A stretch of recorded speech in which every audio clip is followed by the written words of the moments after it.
Prabowo Sandi ke Jokowi, cebong kampret, diramal tetap abadi.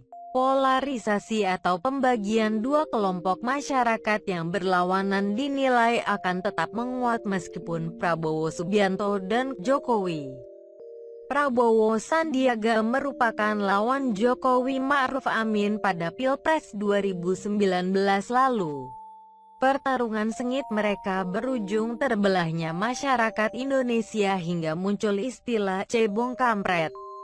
Cebong istilah untuk pendukung Jokowi, sementara kampret disematkan kepada fans Prabowo. Direktur Eksekutif Lembaga Survei Kedai Kopi Kunto Adiwibowo mengatakan polarisasi di tengah masyarakat tak akan hilang sekalipun Prabowo dan Sandiaga sudah masuk dalam barisan Jokowi. Prabowo lebih dahulu bergabung setelah diangkat sebagai Menteri Pertahanan, sedangkan Sandiaga baru kemarin dilantik menjadi Menteri Pariwisata dan Ekonomi Kreatif.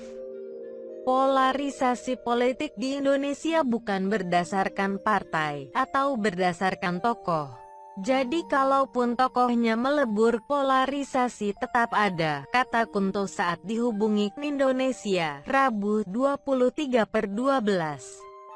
Kunto mengatakan istilah cebong kampret pada Pilpres 2019 tetap eksis hingga hari ini. Istilah tersebut kini berubah menjadi kadrun togok. Menurut Kunto, kondisi tersebut membuktikan bahwa polarisasi akan tetap ada. Ia menyebut pendukung Prabowo sendiri akan mencari sosok baru untuk disokong lantaran mantan Danjen Kopassus itu sudah masuk gerbong Jokowi. Kunto mengatakan tokoh baru yang didukung tersebut kemudian akan muncul mewakili identitas mereka. Identitas itu sangat beragam dan tak melulu soal agama, etnis, dan suku.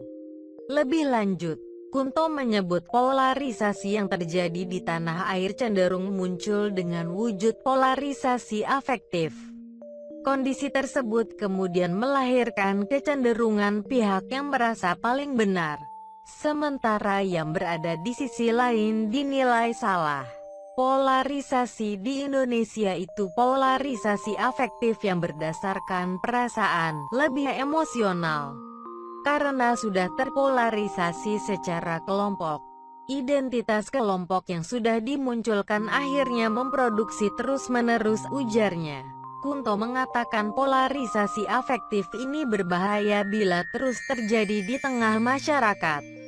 Polarisasi afektif mampu membuat bangsa gagal dalam mengidentifikasi isu kebangsaan yang lebih penting. Menurutnya, perhatian publik akan cenderung mengerucut pada isu-isu yang hanya relevan dengan identitas mereka masing-masing. Jadi ini akhirnya memuncak. Orang akhirnya punya identitas kelompok baru, kata Kunto. Kunto menambahkan polarisasi ini juga bisa dimanfaatkan sejumlah pihak untuk membawa kepentingan pribadi maupun kelompok. Menurutnya, setelah Prabowo Sandi masuk kubu Jokowi, akan muncul tokoh oposisi baru. Kunto menyebut tokoh tersebut akan menjelma sebagai pionir yang mewakili identitas.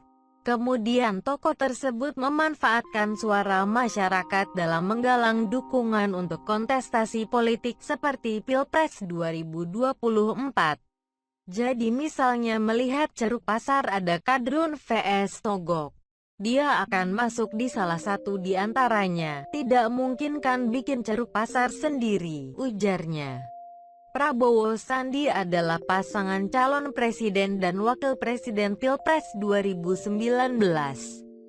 Mereka berhadapan dengan pasangan petahana Jokowi Ma'ruf Amin. Pertemuan kedua Prabowo dan Jokowi ini kembali dimenangkan kader PDIP itu.